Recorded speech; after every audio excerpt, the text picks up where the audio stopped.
Bonjour à tous, c'est un vrai plaisir de vous retrouver. Voici votre moment détente du week-end. Enfin, je dis détente, pas pour vos méninges, pas pour votre matière grise, pas pour vos neurones. Non, elles vont être vraiment mises à rude épreuve ce soir encore. Et autant vous dire, nos auteurs sont très en forme là, ces dernières semaines. Je ne sais pas ce qu'ils ont de particulier, mais en tout cas, les questions sont excellentes. Et alors, les blagues, les calembours et les jeux de mots, magnifiques encore une fois. Merci d'être avec nous et on va jouer avec 3 nouveaux candidats, évidemment, dans la foi et dans la bonne humeur. Et ils sont là pour un cadeau, le voici. Les boutiques Artisanat Monastique, au service de la promotion du travail monastique depuis 1951, ont le plaisir de vous offrir un bon d'achat de 250 €. Minute papillon, parce que ce cadeau, il sera offert aux grands gagnants à la fin du mois. Pas T-Suite, non, mais T-Suite, c'est les premiers pas. On y va.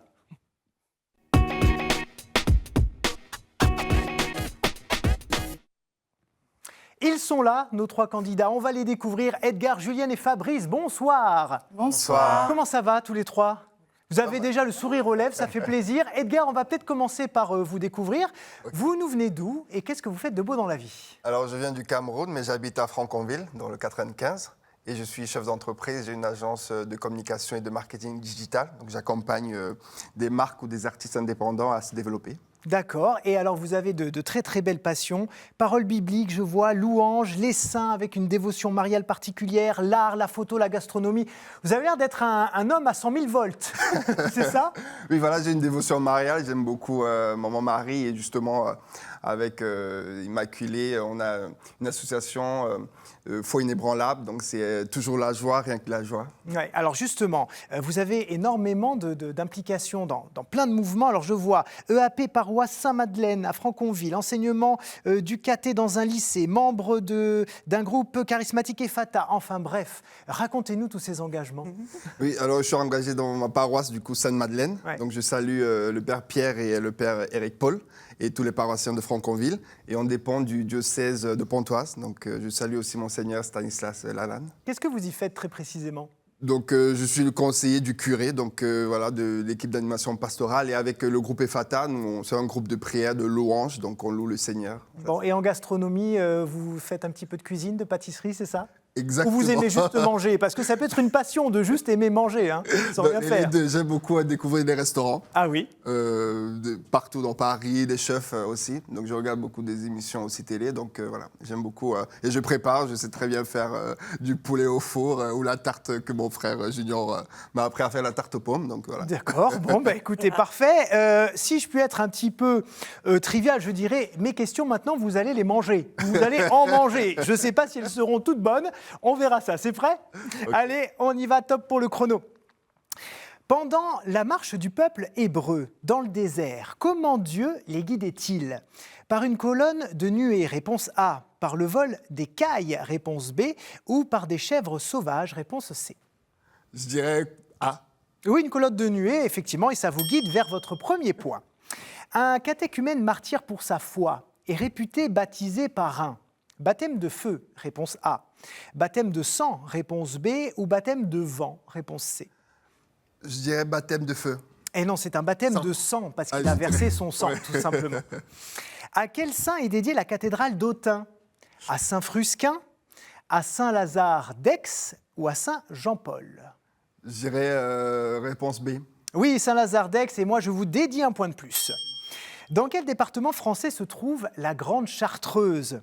Est-ce que c'est dans le Calvados ? Est-ce que c'est dans l'Isère ? Ou est-ce que c'est dans la Champagne inférieure ? Je dirais Calvados. Et non, c'est dans l'Isère. Non, et ce sont des départements à visiter sans modération, sauf la Champagne inférieure qui n'existe pas. En 1968, pour qui Michel Audiard demandait-il de ne pas prendre les enfants du bon Dieu ? Des chevaux de retour, des canards sauvages ou des vieux de la vieille ? Je dirais réponse A. Et non, il ne faut pas prendre les enfants du Seigneur des enfants du bon Dieu pour des canards sauvages. Qui a dit « Pour vous, en effet, je suis l'évêque, et avec vous, je suis chrétien ». Est-ce que c'est saint Augustin ? Est-ce que c'est saint Georges ? Ou est-ce que c'est saint Maurice ? Je dirais saint Augustin. C'est saint Augustin, et c'est une phrase qui est très importante pour comprendre le rôle d'un évêque aujourd'hui. Comment appelle-t-on l'église principale d'un primat ? Est-ce que c'est l'église primate? Est-ce que c'est l'église déprimante? Ou est-ce que c'est l'église primatiale? Ah, Eh bien non, c'était primatial. Primatial. Et ben, le gong vient de retentir. Donc ça y est, nous sommes arrivés au terme de nos questions. Ça vous fait 3 points. On a vu des départs un peu plus en trombe, pour tout vous dire, mais c'est pas grave. Vous êtes peut-être parmi ces candidats qui ont besoin d'un peu de temps pour lâcher les chevaux. On vous retrouvera en tout cas tout à l'heure, peut-être en manche 2, évidemment en manche 2 d'ailleurs. Julienne, comment ça va? Bon, Julienne, ça va? Oui, ça va. Bon, vous nous venez d'où? Alors, je viens de la région parisienne, Oui. de Chevilly-la-Rue, et je suis originaire des Antilles, de Et Guadeloupe. Qu'est-ce que vous faites de beau? Alors, je suis conseillère dans la grande distribution. Alors, ça consiste en quoi, votre métier? Mon métier consiste à être polyvalente, un peu dans tous les services. Donc, moi, je suis plus particulièrement sur le service caisse. D'accord. Donc, je peux aider les caissières, je peux aider à l'accueil. Donc, l'accueil est multiservice. Donc, on fait de la location, donc je peux aider à ça. Et je suis actuellement aux chiffres, donc la comptabilité un petit peu. D'accord. Voilà. Parmi vos passions, vous avez cité les voyages. Oui. Alors, vous avez visité combien de pays? Oh, combien? Vous avez compté? Non, je n'ai Non. pas compté. Mais bon, il y a eu... Le dernier, c'était Israël. Oui. On a été à Jérusalem en pélerinage. D'accord. J'ai eu la Grèce. On a eu aussi la Tunisie.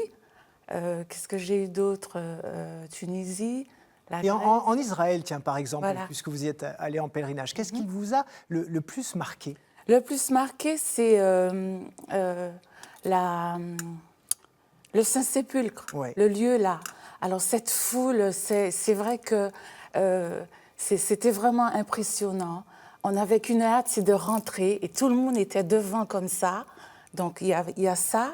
Et puis il y a aussi Bethléem. Ouais. Bethléem, le lieu où censé être la crèche où le petit Jésus était. Donc là, ces 2 lieux-là m'ont vraiment touchée. Et c'est vrai qu'après ce petit voyage, on vit la messe autrement. Ouais. Vous êtes co-responsable d'un groupe de prière. Peut-être Oui. qu'on peut leur faire un grand coucou Ah déjà. Et du coup, ça consiste en quoi? Alors, c'est le groupe de prière La Cité du Cœur Immaculé de Marie. Donc, c'est un petit groupe, je suis co-responsable, qui est né depuis à peu près 8 ans. Et nous prions tous les dimanches, d'accord, pour les chrétiens, pour le monde entier, pour une cause particulière, si une de nos membres le demande ou quelqu'un d'autre. Et ça se passe très bien. Bon, parfait. Alors, peut-être que votre groupe de prière maintenant est complètement stressé, se dit mais combien Petit va-t-elle coucou. faire de points dans cette Voilà. manche 1? Ben, attendez les amis, on va le voir tout de suite. C'est parti, vous êtes prêtes? Oui. Alors, on y va, top pour le chrono. Quel était le prénom de Luther? Martin, Augustin ou Johannes? Martin. Oui, Luther, on ne peut pas lutter, 1 point. Quelle prière se termine par « Répands, Seigneur, ta grâce en nos cœurs, afin qu'ayant connu par la voix de l'ange, etc. etc. » Est-ce que c'est l'Ave Verum? Est-ce que c'est le Regina Coeli ou est-ce que c'est l'Angélus? L'Angélus. L'Angélus, oui, qui sonne tous les jours à midi et à 18h. Oui. Dans le premier livre de Samuel, quel peuple battit Israël à la bataille d'Ébenezer et s'empara de l'Arche d'Alliance? Est-ce que ce sont les Assyriens, les Babyloniens ou les Philistins? Les Babyloniens. Et non, c'était les Philistins, une défaite qui provoqua d'ailleurs le suicide de Saül. Que manque-t-il à un repas dit maigre? Le pain, le vin ou la viande? Le vin. Et non, la viande, et non comme en carême où on mange Oui. maigre, on enlève la viande. Quel classique de la littérature française écrivit Pascal pour défendre les jansénistes et attaquer les jésuites? Est-ce que ce classique s'appelle les Géorgiques, les Provinciales ou les Philippiques? Les provinciales. Oui, c'est une bonne réponse et ça vous fait 3 points. Comment appelle-t-on les temples sikhs, à la fois lieux de culte et de réunion? On les appelle les Kourganes, on les appelle les Gurdwaras ou les Tekés. Les Kourganes. Non, c'était les Gurdwaras.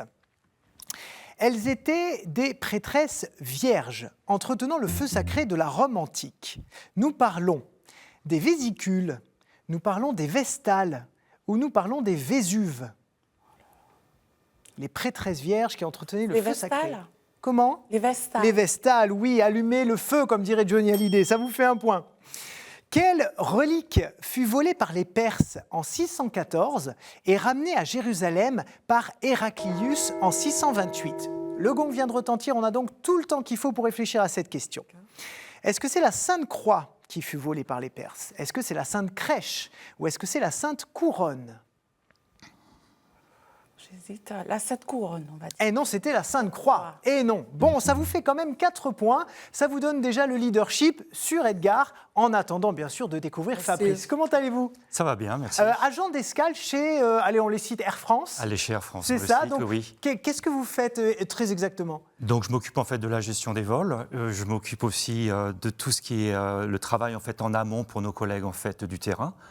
On s'occupe aussi des correspondances ratées pour nos clients, donc on retrouve d'autres réservations. Et ponctuellement aussi, on gère un vol de A à Z jusqu'à l'envol, c'est-à-dire la confirmation des clients, les surclassements, les problèmes divers qui puissent arriver quand il y a. Et on brûle de savoir comment ça se passe en ce moment, enfin en ce moment, depuis un an. Alors en ce moment, en pleine pandémie, ça doit être un peu plus calme quand même, non? C'est relativement calme. Nous sommes à 30-40% de l'activité, ce qui est très très maigre, avec des vols pas du tout remplis, ou Bon. très très peu. Parlons de choses un peu plus positives. Vous aimez le vélo, les voyages, la cuisine. Oui. Alors le vélo, c'est quoi? Vous tournez autour de Paris? Vous venez d'où d'ailleurs? Alors, Je ne vous ai même pas demandé. J'habite Versailles, donc je ben, tourne Versailles. autour de Versailles, C'est notamment très autour joli. du Grand Canal. Oui, donc vous faites du vélo quoi? Toutes les semaines, tous les... Oh, tous les 2 jours à peu près, Ah tous les oui, 2 quand jours, même. au minimum 3/4 d'heure, 1 heure. Ah oui. Donc je suis un amateur, hein, c'est pas du tout, mais c'est juste pour... Tous les 2 jours quand même, c'est un beau niveau. Oui, mais c'est tellement plaisant, on ne voit pas les horaires passer, quoi. Et du coup, vous regardez évidemment le Tour de France, le Giro, tout ça, ça vous Non, intéresse? pas forcément, pas forcément. Non. Le vélo, c'est vraiment un état d'esprit en fait pour retrouver un petit peu, pour se sentir libre, pour s'évader et pour sa forme physique également. Et c'est en amateur. Hein, Et parmi vos engagements, vous aidez beaucoup votre paroisse? Beaucoup ponctuellement, oui, ponctuellement en fait, comme tant d'autres. Hein, Qu'est-ce que vous y faites exactement? Je vois de la collecte alimentaire notamment. Alors, collecte alimentaire, c'est pas la paroisse, hein, c'est au sein du Secours catholique. D'accord. Donc, pas mal de collecte alimentaire, justement, pour alimenter les épiceries solidaires. Ouais. Voilà. Concernant la paroisse aussi, j'aide tous les ans, en fait, pour la fête paroissiale. Donc, j'apporte ma petite contribution. Bon, ça vous tient à cœur Voilà. en tout cas d'être présent et de donner de votre... Ponctuellement, quand je peux, avec mes horaires, parce que souvent j'ai des horaires assez spéciaux. Hein, je Oui. travaille de nuit, du soir, etc., etc. Donc, quand je peux être disponible et libre, c'est avec plaisir. Bon, on a du pot, vous êtes là. Vous êtes disponible ce soir. Oui, tout à fait, J'en oui. profite, alors je vous pose mes questions. Allons-y. Allez, alors c'est parti, pas de retard pour le décollage, on y va. Top pour le chrono. Qu'est-il arrivé à l'église Notre-Dame du Havre de Grasse en 1974? Elle est devenue une cathédrale, réponse A, une pagode bouddhiste, réponse B, ou bien le musée de l'athéisme, réponse C. Une cathédrale? Ben oui, puisque le diocèse a été érigé, ça fait un point. Elle correspond à une prière pour détourner un malheur ou obtenir un pardon. Elle s'appelle la déflagration, réponse A, la déprédation, réponse B, ou la déprédation, réponse C. Je dirais la réponse B, la déprédation. Lation, et Voilà. c'est une excellente réponse, ça fait 2. Quelle est la particularité des représentations de Dieu et de Jésus dans la série animée Les Simpsons? Ils sont les seuls à avoir 5 doigts. Ils sont toujours en noir et blanc, ou alors ils apparaissent jamais dans la série. Réponse C, ils n'apparaissent jamais. Ah ben non, et ce sont les seuls à avoir 5 doigts, figurez-vous. Eh oui. Étonnant. Quel est le seul jour aliturgique de l'année? Je dis bien aliturgique. Est-ce que c'est le dimanche de Pâques? Est-ce que c'est le samedi saint? Ou est-ce que c'est la Toussaint?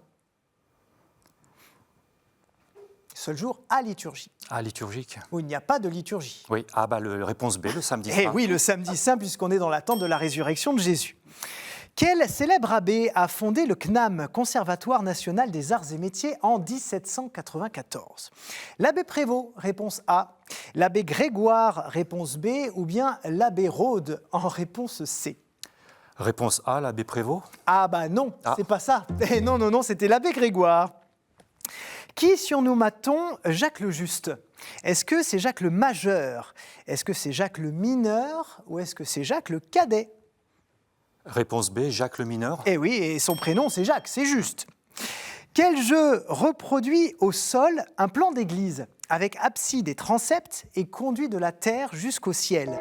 Est-ce que c'est Colin Maillard? Est-ce que c'est la Marelle? Ou est-ce que c'est la pyramide? Réfléchissez bien, le gong a retenti, on a le temps. Donc, quel jeu reproduit au sol un plan d'église avec abside et transept et conduit de la terre au ciel? Alors, il faut se lancer. Oui, faut y aller à un moment donné. Allons-y. Réponse C, la pyramide. Eh ben non, Non, c'était c'est la la Marelle. Marelle. Et oui, Je Julienne savais le pas. savait, Edgar probablement aussi. Vous savez, on jette la oui, pierre je et vois. puis on va jusqu'au Oui. ciel. Effectivement, d'ailleurs, on mettait toujours des petits coups de crayon bleu la plupart du temps sur la Marelle. Bon, ça vous fait 4 points également. Je vais donc devoir vous départager, Julienne et Fabrice, Oh oui. pour savoir qui va avoir la prééminence sur le choix Oh là des C'est là qu'on buzz? Alors, c'est là que vous buzzez. Edgar, malheureusement, avec 3 points, vous pouvez vous reposer un petit peu et regarder le spectacle. Julienne et Fabrice, une question. Quel jour de l'année célèbre-t-on les fidèles défunts? Attention, il y a un piège. Julienne. Aïe. La Toussaint. Et non. Non, c'était Il était là, le deuxième. piège. Oui. Fabrice. Je l'avais. Le lendemain de la Toussaint. C'est-à-dire? Le jour des défunts. Oui, mais donnez-moi un chiffre. Le 2 octobre. Alors, 2 novembre. 2 alors, novembre. on y est arrivé, c'est bon, effectivement, c'est bien Ah, le 2 je novembre. l'ai. C'est pour J'ai ça que buzzé je trop vous ai dit, vite, oui. je vous ai dit, attention, il y a un piège, puisque beaucoup de gens, Oui, effectivement, c'est vrai. pensent que le jour des défunts, c'est la Toussaint. Mais non, la Toussaint, on fête tous les saints de l'Église, et le 2 novembre, on fête les fidèles défunts. défunts. Voilà, bon, ben ça y est, on a notre Bon. hiérarchie. Ah, ben voilà. Fabrice, Julienne et Edgar. On y va, manche 2, ben c'est parti. On est parti sur de bonnes bases, déjà, on rigole bien.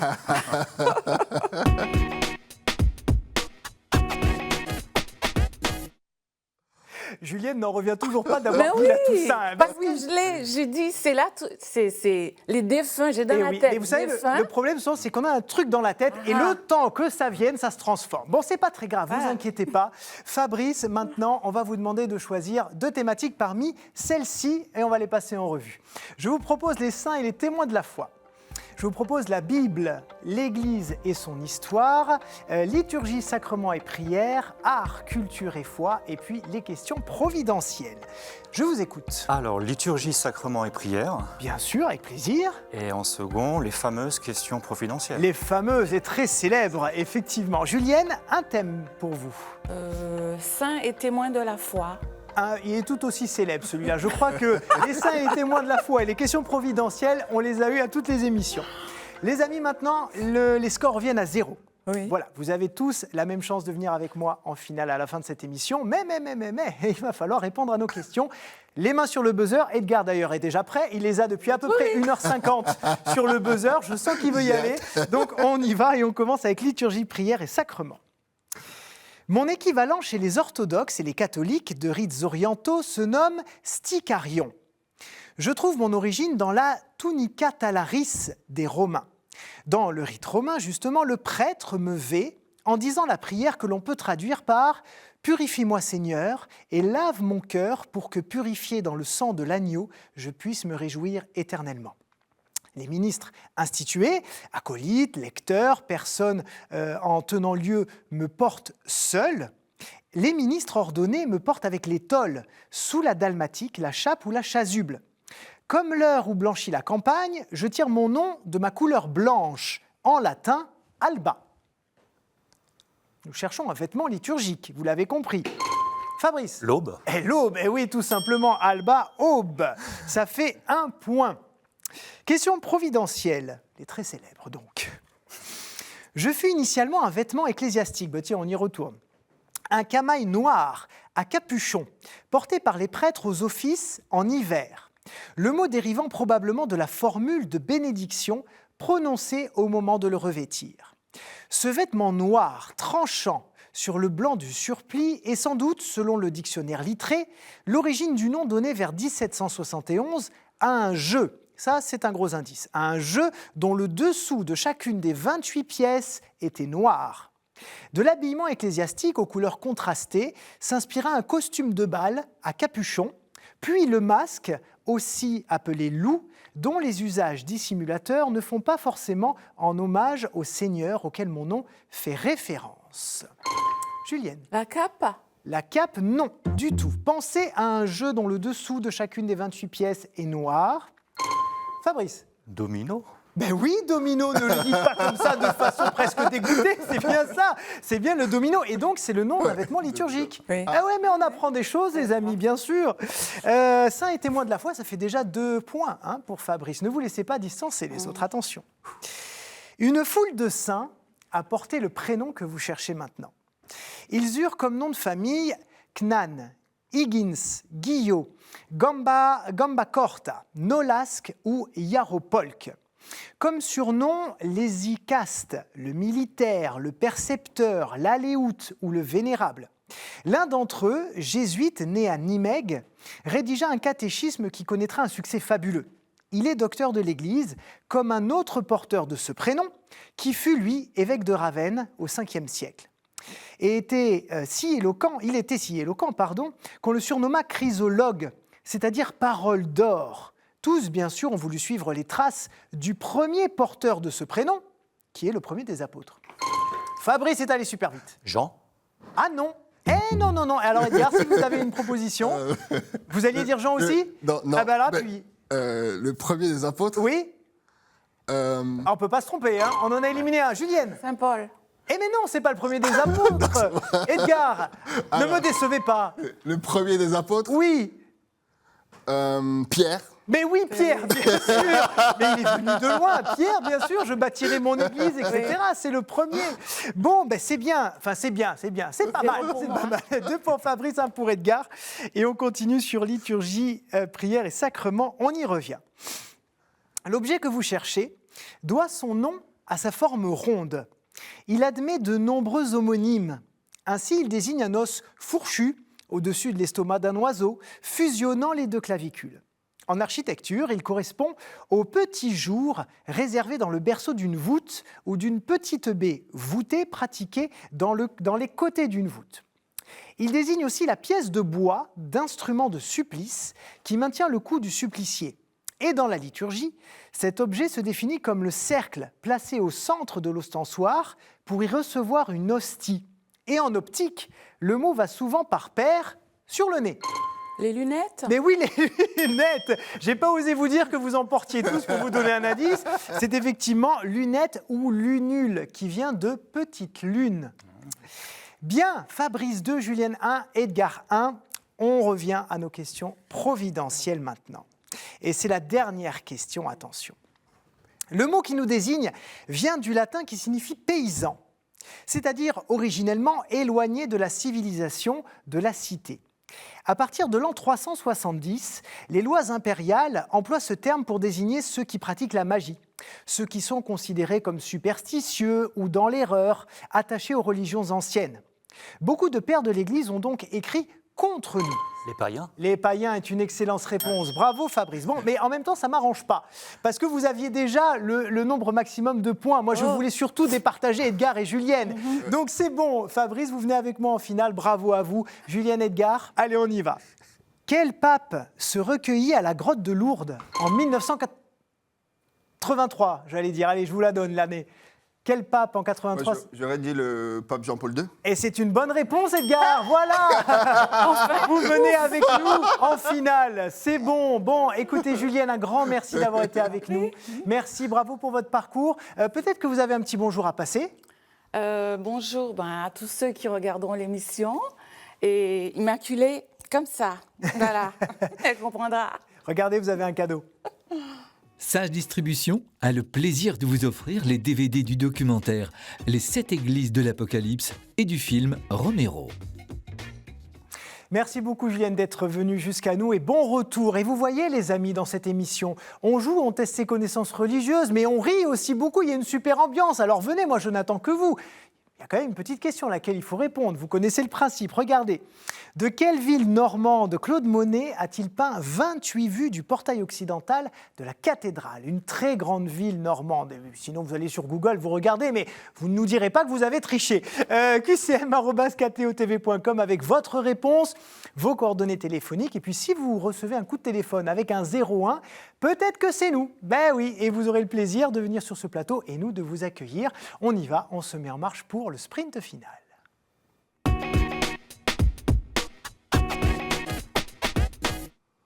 Et c'est le moment où nos candidats vont devoir affronter cette question sur ces thématiques, évidemment, que Fabrice va choisir, puisque c'est lui qui a remporté la manche précédente. Donc voilà, c'est une de celles que je tiens dans la main. Et vous le savez, hein, en période de Covid, eh bien, on limite, bien sûr, tout ce qui est de toucher ces fiches. Donc je les mets là. 1, 2, 3, 4 et 5. S'il vous plaît, Fabrice, un chiffre entre 1 et 5. La dernière, le 5. Le 5. Alors, nous partons sur les saints du XXe siècle. C'est pas mal, ça. Ah non, j'allais dire c'est pas mal. Et j'ai entendu un ouf de Fabrice. Pourquoi vous aimez pas les saints du XXe Si, siècle? j'adore les saints, mais... Mais vous n'êtes pas calé, quoi. Pas trop Si calé c'était sur du la 15e, ça aurait été? Oui. C'est oui, en plus, il me dit oui, mince. Bon, alors on y va. Les saints du XXe siècle, les mains sur le buzzer. Sous quel nom de religieuse connaît-on mieux la polonaise Hélène Kowalska, apôtre de la miséricorde divine, rappelée à Dieu en 1938? Sainte Faustine. C'est une bonne réponse, 1 point. Quel saint pape succéda à Léon XIII en 1903 et eut pour successeur Benoît XV? Benoît XV, pardon, Benoît XV. Pi 5. Ce n'est pas le 5. Pie 12. Ce n'est pas Pi 12. Pi 4. Allez, on va se les faire.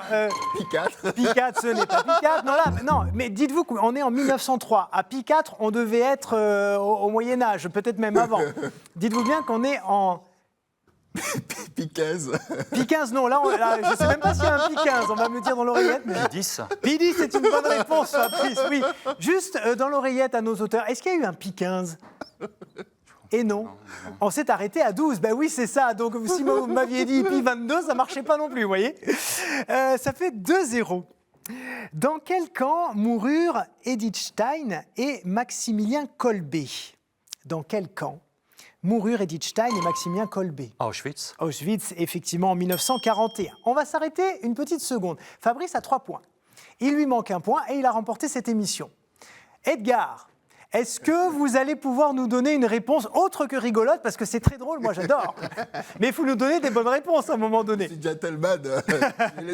Allez, on y va peut-être sur cette question, tiens. Quel bienheureux ermite au Sahara a inspiré Magdeleine Hutin, fondatrice des Petites Sœurs de Jésus? Edgar. Charles de Foucault. Mais oui! Mais c'est pas possible, vous n'avez pas une musique genre ta ta ta ta ta ta. C'est incroyable, mais évidemment Charles de Foucault, bravo! Eh ben vous voyez comme quoi, hein? Allez, on continue. À quelle sainte le bienheureux Daniel Brottier confia-t-il l'œuvre des orphelins apprentis d'Auteuil dont il recevait la charge en 1923? Sainte Clotilde. Ce n'est pas Sainte Clotilde, c'était une carmélite, pour vous donner un peu... Sainte Thérèse. Mais oui, Sainte Thérèse, bien sûr, bravo, mais c'est incroyable la remontada d'Edgar. On vit un moment incroyable, les amis. Restez bien de votre télé parce que je sens que ce final va être incroyable. Dans quel pays ont prié et sont morts les 19 martyrs béatifiés le 8 décembre 2018, dont... En Chine. Non, ce n'est pas en Chine. Les 19 martyrs béatifiés le 8 décembre 2018, dont 7 moines trappistes et un évêque. Dans quel pays ont prié et sont morts les 19 martyrs béatifiés, dont 7 moines trappistes et un évêque? Ça a donné lieu d'ailleurs à un film qui a retracé, oui. En Algérie. Alors oui, c'est l'Algérie. Ben oui, c'est ça. Bravo Fabrice, vous remportez cette émission. Bravo. Ah ben, on lit sur votre sourire que vous êtes heureux. Oui, oui. Et ça fait plaisir. Edgar, un grand merci d'avoir été avec nous parce que même si on n'a pas eu beaucoup de bonnes réponses, on a eu de l'ambiance. Et pour ça, je vous remercie infiniment. Et regardez, vous avez un cadeau. Monsieur, la maison Laodaté a le plaisir de vous offrir cette croix en argent massif, symbole du lien entre Dieu et les hommes. Bon ben Fabrice, on se retrouve à la fin du mois et vous allez découvrir au fil des semaines qui seront vos adversaires. Et merci à vous, chers amis, d'avoir été avec nous. ktotv.com, c'est le site internet pour revoir cette émission. Si vous l'avez tellement aimé, si vous avez tellement ri grâce à Edgar que vous voulez vous repayer une petite bonne tranche, comme on dit. Et sinon, vous pouvez voir évidemment tous nos programmes en accès libre et gratuit. Encore merci d'avoir été avec nous. Bonne semaine et à la semaine prochaine. Bye bye.